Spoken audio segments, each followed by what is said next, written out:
Willie D Live. The man and woman that raised me gone, my son, my brother,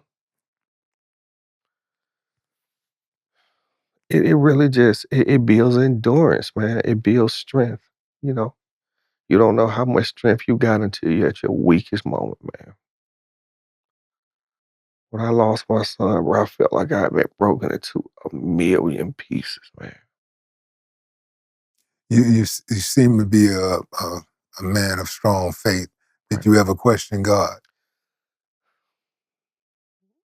To a certain degree, yeah. But then God said, "Who are you to question me?" And I was reminded the reason I'm here, the reason you're here today, is because God gave his only begotten son so that we could be here. So at the end, you know how I look at it? Now I know how God feel. Hmm. Now I know how God feel. Hmm. Think about it. Son's no longer here. And it's eye-opener, man, that a lot of stuff you take for granted, you shouldn't. I'm pretty sure Quan had plans, but God had a different plan. And when I went to the hospital to see him, I will say this. And they opened the blinds to let me see him. They wouldn't let me touch him because at that time, they didn't know if he had been killed or whatever, right? And I looked at him, and he had a peace on his face I hadn't seen in a while. He had a peace, man, a peace that I hadn't seen in a while.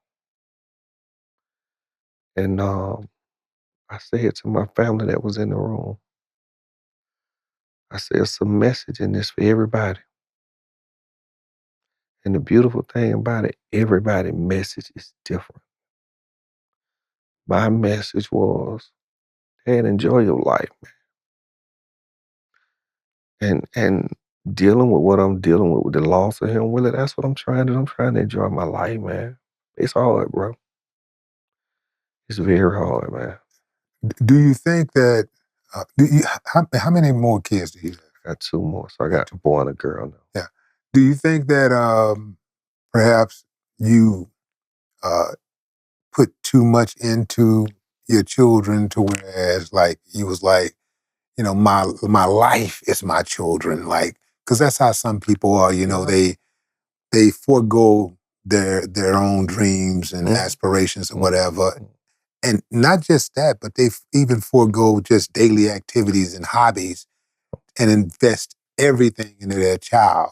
Yeah. And then when that child, let's say, transition or perhaps just leave the house, they leave the nest, and they end up being lonely and depressed and they realize they have no social life because they invested everything Into their kid. Yeah. So do you find yourself in that space? It goes back to childhood, okay? But I can tell you a story that made me to be the man that I am, okay? I remember I was 7 years old. My grandma told me my real dad was coming to pick me up, okay? And I remember looking out that window for 3, 4 hours and he never came. And my grandma said, baby, he ain't coming. I remember going in that bathroom in the hall, tears running down my face. Looking in the mirror, saying to myself and to God, 7 years old. I said, God, if I ever have kids, one question my kid or kids will never have, and that's what my dad is. Because I had that question at 7 years old at night. So when I had Quan, him being my firstborn, and I held him, my life changed, man.